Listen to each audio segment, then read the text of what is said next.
My name's Carol Lowy. I'm a library trustee, and on behalf of all the trustees of the Brookline Library, I'm pleased to welcome you to what promises to be a fascinating, maybe even spine-tingling evening.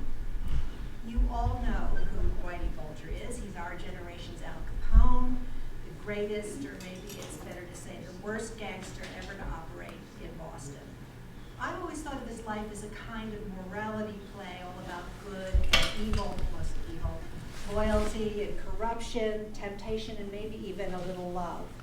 We'll have to wait till the trial is over, and from what happened today, we don't know if there ever will be a trial, to see if there's any redemption or atonement. I don't think there's going to be much salvation.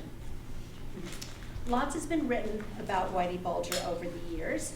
The book you're going to hear about tonight, and many of you already have in your hands, called Whitey Bulger, America's Most Wanted Gangster and the Manhunt That Brought Him to Justice, is the latest. The publication date was actually March 4th, so it's really hot off the press. It's the latest and the most authoritative book on Bulger, and it's been pretty much since it came out on the New York Times bestseller list, so it's pretty cool.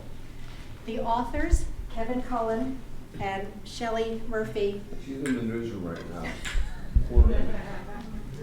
I assume you all heard the story that broke just a little while ago? No. I'll let Kevin tell you in a minute. Anyway, Kevin and Shelley have followed Bulger for years, and I suspect you followed them for years in the Globe. Kevin is a Metro section columnist. He's won a Pulitzer Prize for articles on the sexual abuse scandal that rocked the Catholic Church, and was the first to sniff out the connection between Bulger and the FBI. We're going to be hearing about that too this evening. Shelley is also a prize-winning journalist. I'm really sorry she's not here, and has covered organized crime for the Globe and is doing it again. There will be some commentary from Kevin and then a question and answer period, and I know that after his talk you'll want to get your hands on the book if you haven't already. I'm pleased to tell you that we have 101 copies in the Minuteman library system, but as of this morning there were 369 people, including me, on the waiting list. So you can join them in the electronic line, or if you don't want to wait, Brookline Booksmith, who is the library's partner in this event, and we're grateful for their collaboration. The Booksmith will be selling copies. You saw Peter at the desk right when you came in, and they'll be selling copies after the talk, and I suspect that Kevin will be willing to sign them for you. So please join me in welcoming, well, not welcoming Shelley Murphy, but also Kevin Cullen, and in spirit, Whitey Bulger, America's Most Wanted Gangster. Thank you.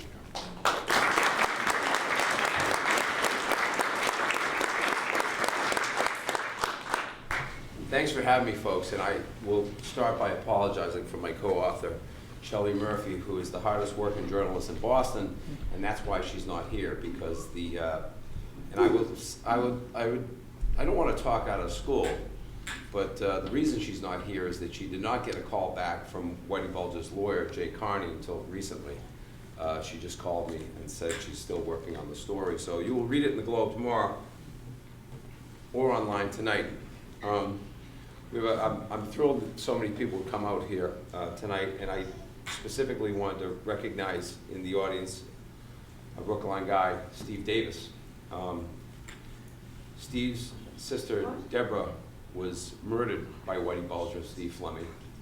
And one of the things that Shelley and I, when we sat down to map out this book, what we wanted to do that had, in some respects, there's already been too many books written about Whitey Bulger, so why should we write another one? One of the things Shelley and I talked about is that we really believe that the victims of Whitey Bulger were paid lip service in the previous books. They were mentioned in passing. And one of the things, if you read the book, I think you'll get a feeling for a lot of people suffered as a result of Whitey Bulger's actions, and specifically because of our government's protection of Whitey Bulger, the FBI's protection, and also the Justice Department's protection. And Steve's family not only suffered the loss of Deborah, but they suffered the slings and arrows and smears of our government for many years. And I just want to give Steve credit because he's never abandoned his sister, and Shelley and I won't either. I wanted to start with trying to create an image for you. If you can, in your mind, think of an 83-year-old man sitting in an 8x12 cell for 23 hours a day,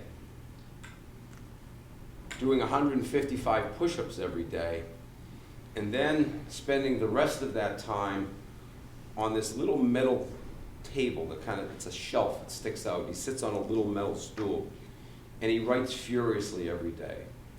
And he's given a limited amount of paper. So what he does is when he runs out of room, he starts writing in the margins, upside that way and downside that way.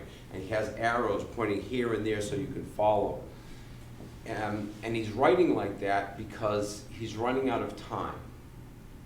And he wants to change the narrative. And if you can picture that person in that little cell, that is Whitey Bulger today, sitting in his cell in Plymouth as we speak. Whitey wants to change the narrative because it doesn't fit with the myth he has created since he was a little boy, since he was a young teenager, stealing stuff off the back of trucks in Southie, what they call tailgating. Because from the age of 15, 16, 17, Whitey Bulger was deeply engaged in myth making. And he wanted you and me and all his neighbors in South Boston and the projects, the Old Harbor Project, to believe that he was a good bad guy. He was a benevolent hood. And so go back to him when he was a teenager. And in the projects, very few people had cars. But Whitey Bulger had a car. And he had a car because he was a criminal. And he used that car to curry favor with his neighbors. So when he saw old Mrs. Moakley walking down the street laden down with groceries, he stopped and gave her a ride home. Mrs. Moakley's son, Joe Moakley, became the congressman. Fast forward, Whitey Bulger is a bank robber. And when he was going into banks, both in Melrose, Pawtucket, Rhode Island, Indiana, when he would rob the bank, sometimes with 2 guns, he would try to put people at ease and tell them jokes. And in Indiana, he mentioned something about Dillinger. And that, John Dillinger did what we're doing. Some kind of remark about that. And in his mind, he was the benevolent bank robber. He wouldn't hurt anybody.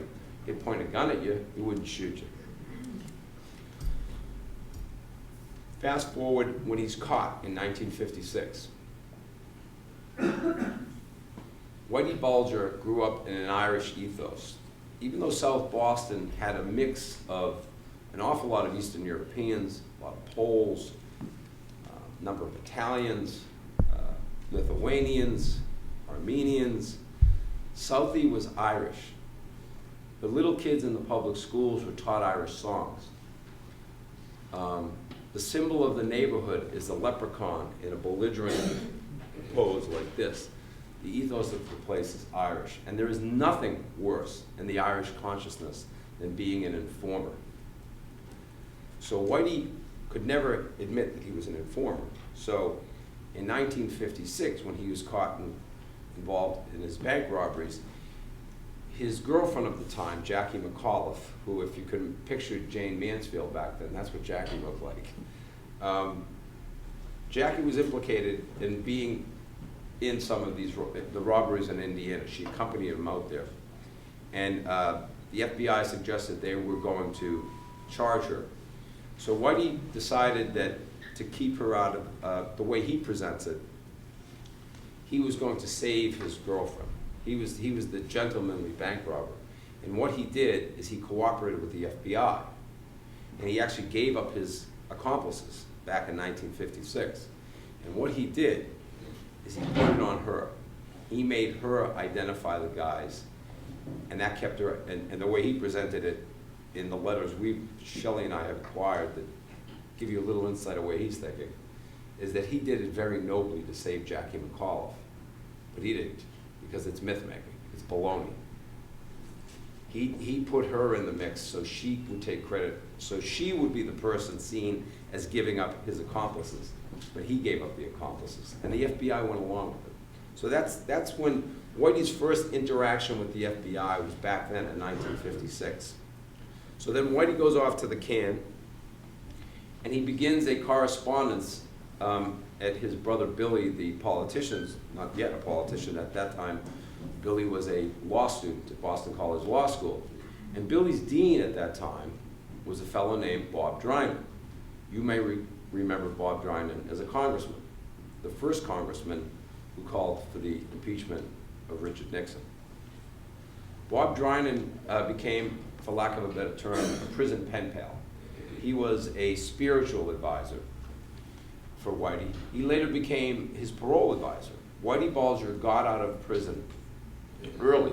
He was given 20 years for a sentence for bank robbery. He got out after 9.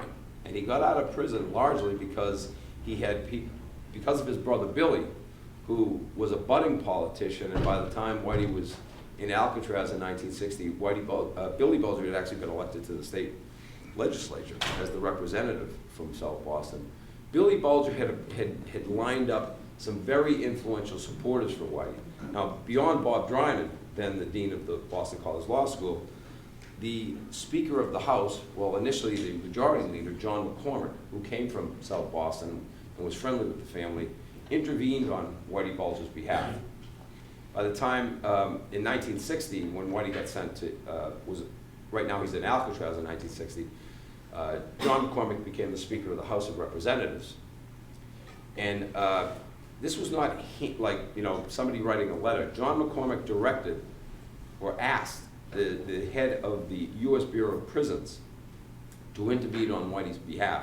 The director of the U.S. Bureau of Prisons flew from Washington to San Francisco to visit Whitey Bulger in Alcatraz. So it's an important part of understanding Whitey at that time, because when he was in prison, he knew he got out because of political power.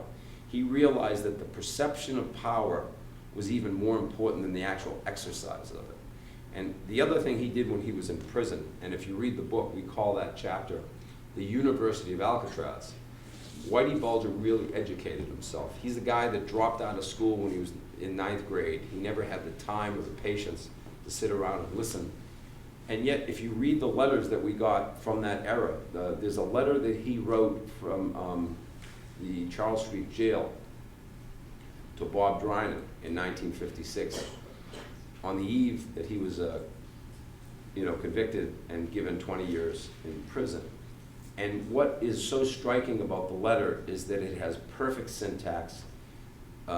The penmanship is immaculate. And the most striking thing, I actually found it in the Boston College papers, that Bob Drinan donated his papers to Boston College. Well, his legislative stuff is actually down at Georgetown, but he gave a lot of things to BC. And it's funny because that was the only letter about Whitey Bulger. And I've talked to people who were, including Sanford Katz, his friend at Boston College Law School, and they basically think that Bob kind of purged all this stuff, but he missed this one. And you wouldn't know it was from Whitey because it just says, your friend Jim at the end of it, but we know it's Whitey because it's the only person, he makes references to his bank robbery thing. But the most striking thing about that letter, I remember when I went through it, it said, at the end of it said, written after lights out. He wrote this letter in the dark, and it was perfect. But Whitey really became an educated person in prison. Shelley actually went out to, I keep pointing to Shelley, she's not here. Shelley actually went out to Alcatraz and retrieved his entire prison record from the National Archives at San Bruno. And she also stood in his cell, and she could touch the walls with her hands like that. And we found out what he read. And it's amazing what he read. He read Machiavelli. He read Kant. I can't get through Kant. Can you? I can't. He read an awful lot of philosophy. He read an awful lot of military history. He read about the strategy of counterintelligence and counter-surveillance. He came out of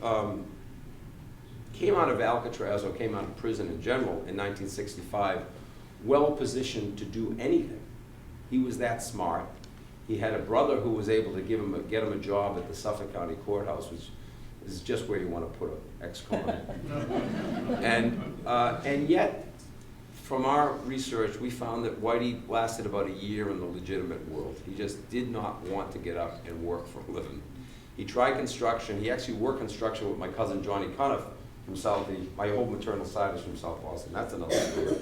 But my cousin John was an All-America, two-time Beanpot MVP at Boston College. And he actually worked construction sites with Whitey when Whitey came out. But after about a year, Whitey's the hell with this. And he ended up getting into with a gang in Southie called the Cullen brothers. They ran the rackets in South Boston. And Whitey's timing was perfect, because the time that he was in prison, there was this huge gang war, mostly Irish guys killing Irish guys, and the Italians sat back and laughed. And by the time Whitey got out, the gangland horizon, the landscape had been so decimated, it allowed him to rise very quickly. And but then there was a slight problem in South Boston. They had their own little internecine gang war just in South Boston. And there was an upstart group of guys called the Mullins. They called them the Mullins because they hung out at a square in the City Point section of South Boston, which was named after a World War I veteran named John Mullen. So they called themselves the Mullins. And these guys, a lot of these guys had been in Nam. They'd been in Vietnam, and they came back, and their attitude was, you know what? We're not taking crap from these guys, the Cullens. We'll do whatever we want. We just survived combat in the jungles. We don't give a shit what the Cullens think. And so they started fighting with each other, started shooting each other, started killing each other. And Whitey, he was so smart. After the Mullins struck and killed Donnie Cullen, the leader of the Cullen gang, they actually drove out to his house in Framingham, lured him out of the house during a birthday party for his young son, and shot him. Whitey went unannounced and sought out Howie Winter, who was the leader of the Winter Hill gang based in Somerville, but really the Irish mob. And Howie actually cooperated with Shelley and I. He talked to us at length. And he said that Whitey just came out of the blue and said, you need to mediate the end of this gang war. We can't be fighting and killing each other in Southie anymore. Yeah. And Howie told us that Whitey was really charismatic. Now the funny thing is that the Mullins had the upper hand at the time, and they were like thinking, oh, we're gonna be great when this, they were thrilled that Howie was gonna mediate this war. They figured that Howie would see that they were winning and he liked them, and Howie would say, you guys are in charge, but no, that ain't what happened. Whitey was able to basically schmooze Howie to a point that Howie basically, at that mediation in the old Chandler's nightclub in the South End, said Whitey will now be the head of the mob, of our mob in South Boston. And I asked Howie, I go, why would you do that? I thought you were more friendly with the Mullins guys. He goes, I like the Mullins guys, he said, but I like them more on a personal level. They're guys I wanted to have a beer with. The difference is that they were kind of wild and undisciplined. And Whitey was a guy that struck me as somebody who was disciplined. He took care of his body. He didn't drink to excess, which was very unusual among the Irish gangsters. He didn't take drugs. He was educated. He was well-read. And Howie told me he was very impressed that Whitey had done time. Whereas all the Mullins guys, the time they did was in the jungles of Vietnam. They hadn't done prison time. And that mattered in the gangland. They wanted to know you're somebody who knew what it meant to go to prison, because you would do anything not to go back to prison. So Howie decides that Whitey is the head of the mob in South Boston. Fast forward to 1975. John Conley, who grew up in the same project as Whitey, approaches him and asks him to become an informant. Now Conley's cute, and this approach to Whitey was based on several different levels. One was sheer careerism. The FBI promotes, rewards, and encourages its agents not necessarily to make cases, to roll informants. You become big in the FBI by having a bunch of guys in your pocket who will tell you stuff. So at that time in 1975, Whitey was one of the preeminent Irish gangsters in the city. And Conley approached him because the FBI's national policy was to take out La Cosa Nostra, the mafia. The problem with that is that Whitey, the Italians wouldn't tell Whitey if his pants were on fire. He did not know the Italians that well. But his partner in crime, who he joined up with in the Winter Hill Gang, Stevie Fleming from Roxbury, did know the Italians. The Italians, the mafia had been asking Stevie to join the mafia for years. And Stevie was cute too. He strung them along, he socialized with them, he was in with them in the North End, he knew them all. And he had been working as an informant for the FBI since the 60s, when a very corrupt agent named Paul Rico recruited him. Now, this is one of the things we put in the book, because I think it's not out there in the public domain the way it should be. The FBI put Whitey and Stevie together. John Conley made them a team of informants, because he went to Fleming after he recruited Whitey and said, I know you're a rat, basically said, and here's your opportunity. You and Whitey, you and, he would call him Jimmy, work with us, we'll take out the Italians, you guys can do anything you want. But it's funny, when Whitey got back to Conley after his overture, Whitey, going back to the myth making and the sophistry he's so good at, he says, yeah, I'll help you, but I'm no informant. I'm a strategist. I'm an analyst. I'm a liaison. No, Whitey, you're an informant and you're a rat. But it was very important to him, because I go back to that Irish consciousness. An informant is the worst thing you can be. It's worse than being a killer.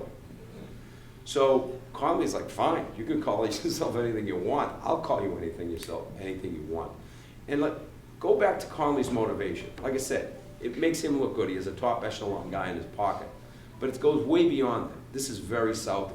This is about paying back Billy Bulger, who was a mentor for John Conley. John Conley left South Boston and went to school in the North End because Billy encouraged him to. John Conley went to Boston College because Billy encouraged him to. John Conley became an FBI agent because Billy encouraged him to.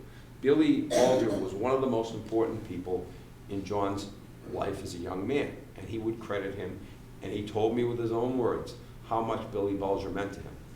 So one of the reasons Conley did it beyond sheer careerism is in Southie, and particularly in the projects, loyalty to your family, your neighbors, your neighborhood is highly valued, probably too highly valued. And so when Conley reached out to make him an informant, it was not just to help his resume, it was to help the Bulger family, to keep the Bulger family away from the scandal that would have enveloped it if Whitey Bulger was ever indicted. And then step back even further, and I can say this because John Conley was my best FBI source for a number of years. And whenever I would ask him, you know, I'm a young reporter, and the other thing is John Conley sought me out.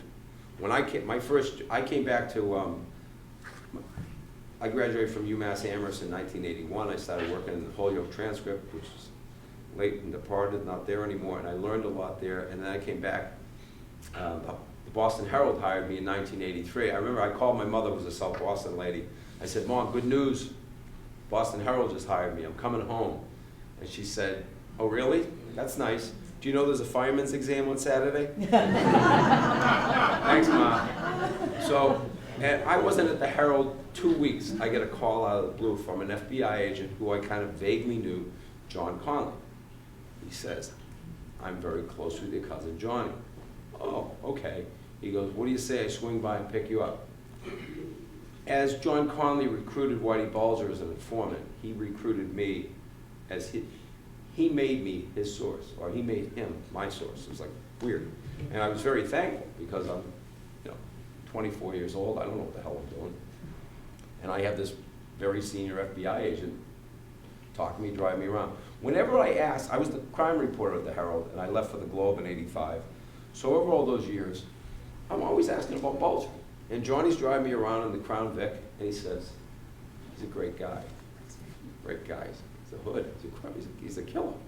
Well, you know, Johnny's attitude was, and a lot of people in South Boston shared this, there will always be rackets. There will always be racketeers. But if somebody's going to control the rackets, we're much better off with a guy like Whitey Bulger than some cocaine cowboy who's going to shoot anybody who comes down the pike. And I was like listening to this, and I'm saying, Johnny, that's not what I hear. I heard this guy's a really bad guy. And I remember saying to him in a conversation, I said, you know, I said, the state cops are telling me that, you know, Stevie's girlfriend, Debbie, is gone. And they think the worst. Nobody can find her. And this is Debbie Davis, Steve's sister. And John Connolly said, no. They would never do anything like that. And John said to me, he goes, I think she's in Texas. He said, Texas? I said, if she's in Texas, I think they could find her. And so over a period of years, I'm at a point, I said, the most senior FBI agent in Boston who specializes in organized crime keeps telling me that Whitey Bulger's a good guy. And then almost always adding that Billy Bulger's the greatest guy in the world, should be the mayor, should be the governor, should be the president. I'm like, this is so weird. So I had an epiphany. And near the end of it, and I'm trying to think at the time, I actually asked Jack Driscoll, the retired editor of the Boston Globe. I approached him in early 1988, and I said, I don't know how to explain this, but I said, I think Whitey Bulger's a rat. I think he's an informant for the FBI. There's no other explanation. They had taken the mafia guys out in 1983, so 5 years later, it's so obvious the most powerful gangsters in Boston are Whitey Bulger and Stevie Fleming and their partners, and the FBI won't move on them. There's only one explanation.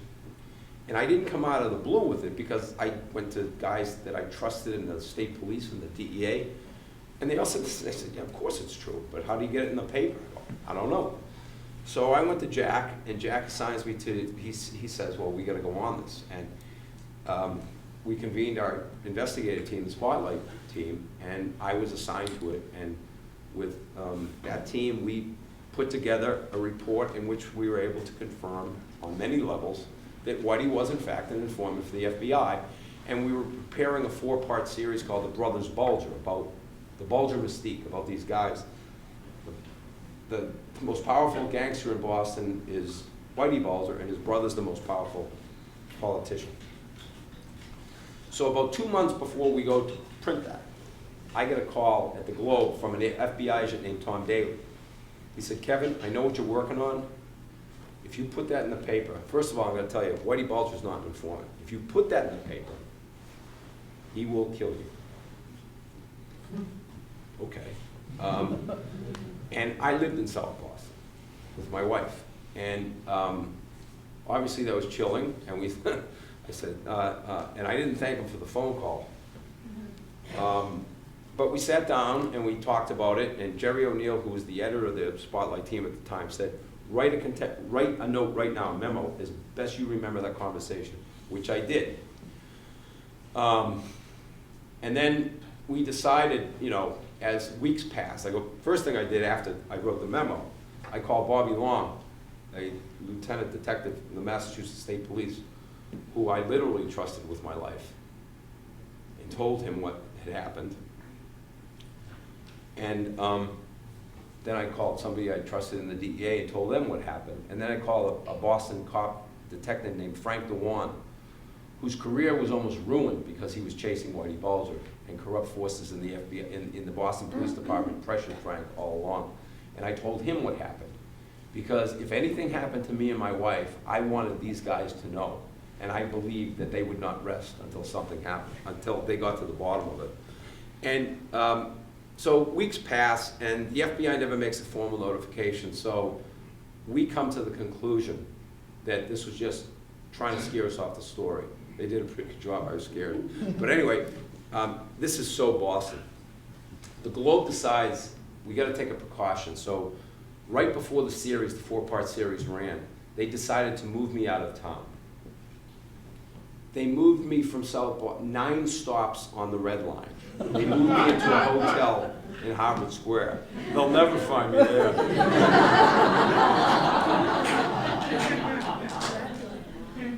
So the story runs, the state police and the DEA have their informants out there in Southie trying to, what's the reaction? And Jackie O'Malley, a terrific state cop, now retired, but just a terrific cop.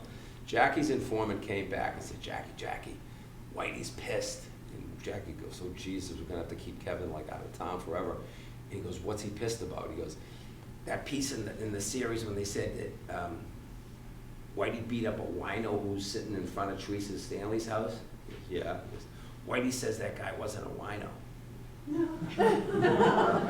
Jackie says, that's what he's pissed off about. Yeah. He says he's not a wino. Makes him look bad. Okay, so Shelley and I, during the research for the book, find an actual a debriefing report of what happened after the Globe series ran.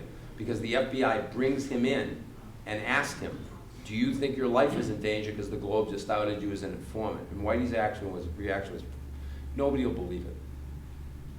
None of the wise guys will believe it. They'll just see it for what it is. It's the Globe. The Globe hates my brother. They're trying to embarrass my brother by doing that to me.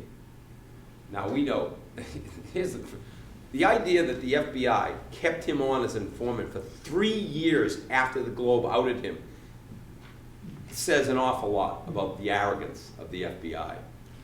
But the other thing it says is that Whitey was, like I said, he was telling the FBI one thing. Privately, he was furious because he figured out very quickly that the FBI, it wasn't our only source, but the guy that confirmed it for us within the FBI was John Morris, who was John Conley's equally corrupt supervisor, who had taken money from Whitey Bulger, who had taken booze from Whitey Bulger, who was totally corrupted by Whitey Bulger, and who had helped Whitey Bulger kill people.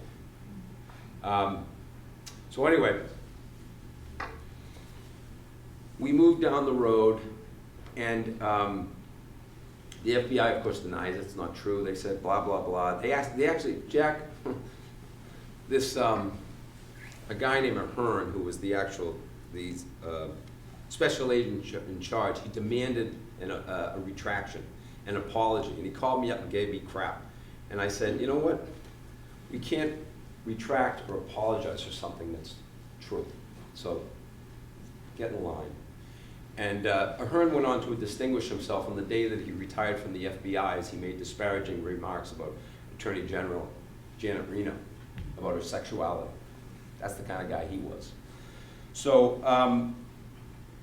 the story basically, you know, Conley's work and his people saying, the Globe's full of shit. They made the whole thing up. It's just state cops trying to cover their asses because they can't get an investigation done right. So it's not until 1997 that a very courageous federal judge named Mark Wolf exposes this and forces the FBI to admit, oh yeah, he was our informant. Well, thank you very much. And then obviously things go on from there and things spill out over the time. But the one thing I wanted to go back, and I'd love to take questions because I always find it better than me yapping on as taking questions, is that there are some great scenes in Brookline. Probably one of the most dramatic scenes is that Whitey was so pissed off about busing. It drove him crazy. He thinks that busing ruined the town. And he really wanted to make a statement. So he hated Garrity, Judge Garrity, who issued the order for busing. But he couldn't attack, he was not stupid. He knew that if he attacked Garrity, he would have been arrested. So what he did was to firebomb Jack Kennedy's birthplace on Beale Street. And before he did it, he wrote with spray paint, "Bust Teddy," because he blamed Ted Kennedy for backing Garrity and helping Garrity, and he firebombed it. I'm pretty confident that Jack Kennedy is the only president of the United States who had his birthplace firebombed by a gangster. And that's in one of my chapters, and I think you'll enjoy it. But I'll just drop it there, and I'd love to open it up for questions. Yes. Can you talk about the role of the Justice Department? Can you talk about the role of the Justice Department? The role of the Justice Department. Well, one of our chapters is specifically about how the Justice Department was totally duplicitous about this. That it was all about damage limitation for them. They made John Conley the scapegoat. They never checked. There were at least 5 or 6 other agents they could have indicted like that, but they didn't, because they want the narrative to be one rogue agent, one rogue supervisor. That's it. That's what they want. Now, the other thing they did, which is really despicable, and this involves Stephen's family and other families, criminally, they said, oh, Conley did it all. Yeah, he's a scumbag, blah, blah, blah. And then when it got to the civil cases, when the families demanded justice and compensation, the Justice Department flipped. And they smeared the families, they smeared the victims. And, you know, Reggie Lindsay, who was a wonderful judge, died too young, had given the Justice Department, we go into this in the book, an out. He said, you know what? These families have been horribly damaged by the FBI's corruption and their partnership with Whitey Bulger and Steve Fleming. Let's create a fund modeled after the 9/11 compensation fund, or modeled after the Archdiocese of Boston compensation fund for victims of sexual abuse. And the Justice Department told Reggie Lindsay to get lost. And the Justice Department has spent millions and millions of dollars, our money, to insult the victims and not give them justice and not give them money.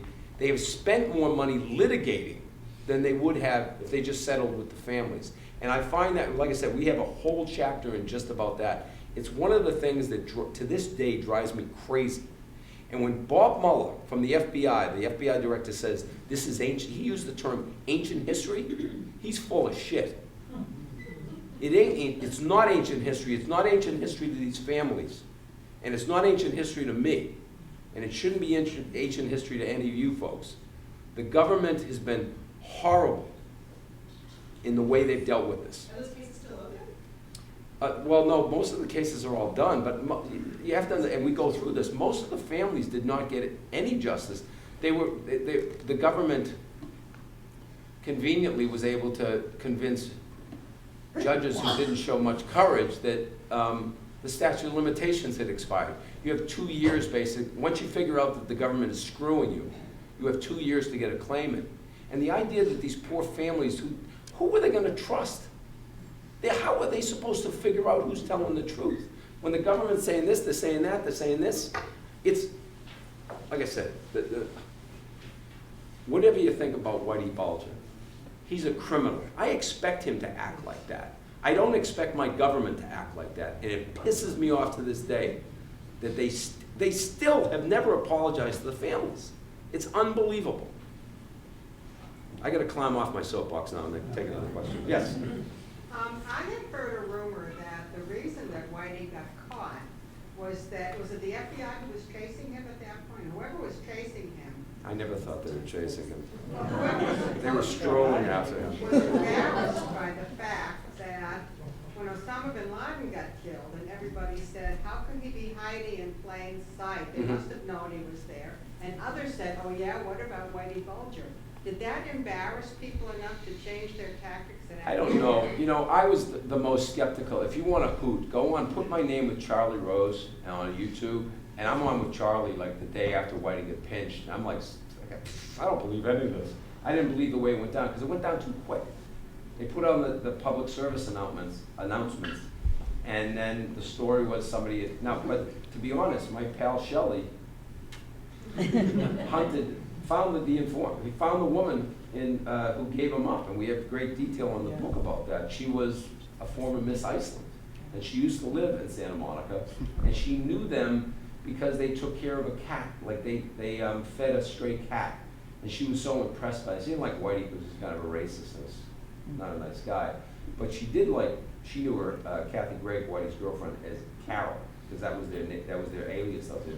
Charlie and Carol Gasco. So she remembered them as people who take care of the cat. And one of the funny lines, like I said, I didn't even go to one of the things that really distinguishes our book is that everybody seems to have an opinion about Whitey, but we have Whitey's opinion of himself because we got his letters that he's sent from jail. And it's a very high opinion.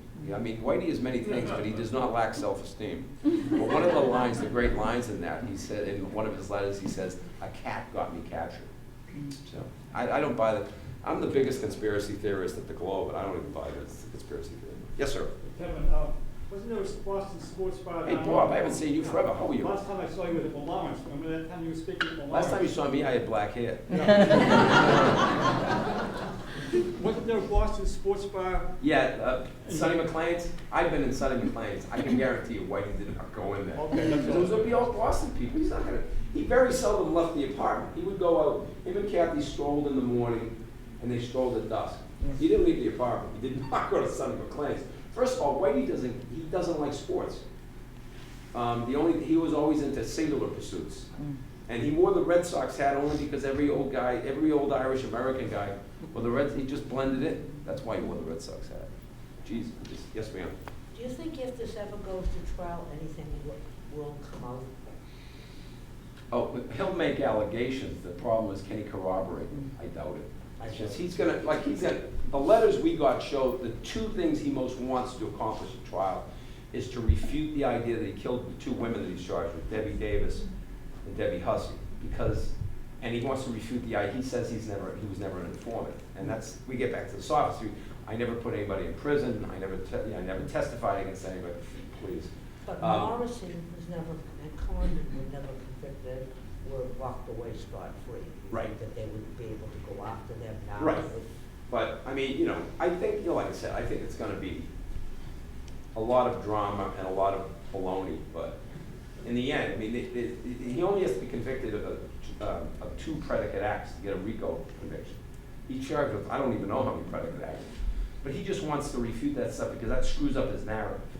A gangster with scruples doesn't turn on his friends, and he certainly doesn't kill women. But So no that- bombshells.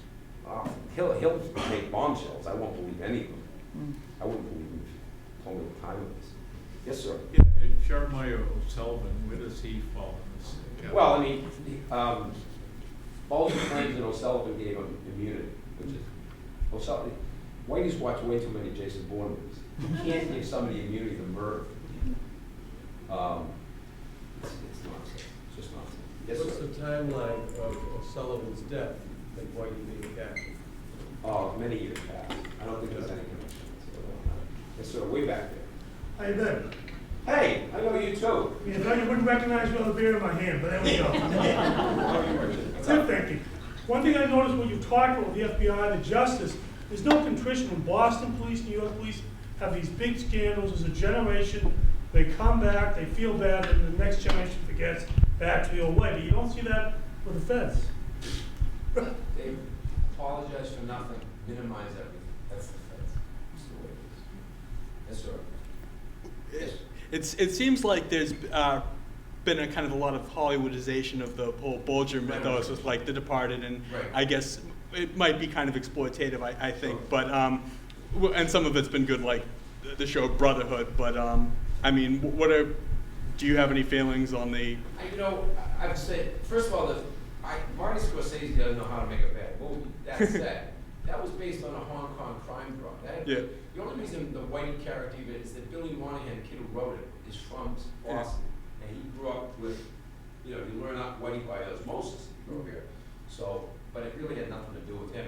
I'll tell you one thing, Whitey saw the movie when he was in Santa Monica. He went to, we know a guy that saw him and actually reported seeing him and was there, and of course the FBI didn't follow up. I'm sure Whitey looked and said, I was never that fat. Jack Nicholson, I didn't look like that. So, more questions, because I gotta go out. Yes, sir. The judge that wouldn't convict Whitey Bulger in Florida, wasn't there a crime in Florida?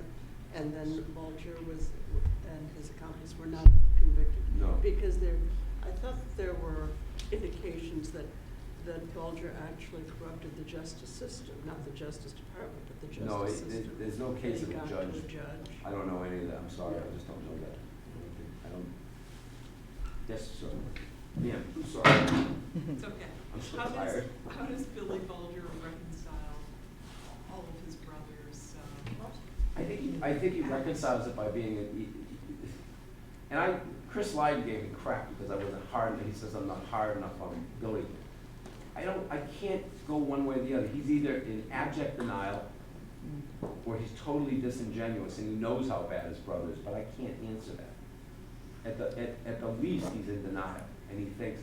The one thing we found by doing the research of this is that the Bulger family has an enormous persecution complex. And at the top of the list of them is my employer, the Boston Globe. I mean, Whitey's letters, he goes on about the Globe and me and Shelley, and we have all these motives because we hate his brother, which is not true. I mean, it's like, you know, Whitey calls, I can't even repeat what he's called Shelley in the letters. He called me a lowlife. And my response to that is even a serial killer can get one thing right.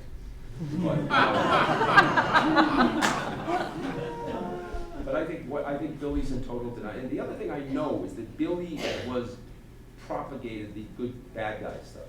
He was telling people that his brother never touched drugs, that he kept drugs out. It's nonsense. Now, whether he believed it, I can't say. Maybe he did. But you know, all you gotta do is look at the incidents of drug abuse in South Boston. It was pretty high. I lived in Southie in the 80s and the 90s, and I saw people literally doing coke on the bars in West Broadway. They were putting it on the bars and snorting it. And then you hear people, oh, we're not like Roxbury, we're not like Dorchester. What a bunch of baloney. And some people buy that crap, but it's not true. Yes, ma'am? Can you just talk a second about what happened today and what that might mean for everything going? Well, I only heard a piece of they it. I actually wrote a column 2 months ago saying Rick Stearns, the judge who had the case, should recuse himself. Because there were appearances of conflict. It's not just that he was a prosecutor in the office, in the U.S. Attorney's office, but he's very close friends with Bob Mueller, the head of the FBI. I just think it was a no-brainer. But he wouldn't remove himself because I think Rick's an honorable guy. I think he saw it as a personal attack on his integrity. He said, I'm not going anywhere. But I thought he should have stepped down a long time ago. I wrote as much. I'm frankly surprised the appeals court made that decision, but it was written by Dave Souter. It wasn't written by the former Supreme Court Justice Dave Souter, who was sitting on the court. That's the only reason I got it. If that was just local people, these guys socialize with each other. Dave Souter is removed from that, so he did the right thing. So now, how is that maybe going to change anything for you? It's going to be randomly assigned, and as I remember when Rick did a response saying, if you follow the defense logic, that means 8 out of the 11 justices that in the district should not hear the case because they're former prosecutors. My response is that's fine with me. Bring somebody else. There's 3 other judges that could handle it, including Bill Young, who I think would be great at it. And one of the reasons I think Bill Young would be great at it, he's one of the few judges who's expressed any empathy for these victims. He did right by the Donahue family, and then they got screwed at the appeals court level. So I hope Bill Young gets it. More questions? And I gotta go to the bathroom. Use the cup. Other than Whitey Bulger, is there anybody that you wish you could have interviewed that would shed some? Other than Whitey, Billy, I would have liked to interview Billy. He didn't respond to us, and Whitey wrote letters saying, we wrote him in prison, in jail, and he wrote letters saying, I wouldn't even give them the satisfaction of replying. But anybody else in all these years that you've been over there and living there and going through all this, that there's somebody that you wish you could interview that might have shed some light? The only would two. be different information that you just knew that they knew. Any of the girlfriends that he was with, or the young girls the only two that Shelley and I are still alive? Any of those ever found? We got just about everybody we wanted the book. Obviously Kathy. I would like to talk to Kathy. And Billy and Whitey, that's it. But we got everybody else. Everybody, all through their whole life and everything? Yeah, no, I think, you can't interview everybody. Yeah. It's almost 500 pages. It's a very good watchdog. Kevin, may I suggest you take one more question and then Okay, we'll let you I rest? think it's appropriate I am with the great Steve Davis. Is any part there on the Bennett brothers? Yeah, there is. We have a part about Whippy and all those guys, and it's interesting because the way Paul Rico rolled Stevie Fleming is he basically let Stevie know that one of the Bennett brothers gave him up in a crime. And then, of course, Stevie killed him. So Rico got that guy killed. I'm sorry, we got to cut it off. Thank you.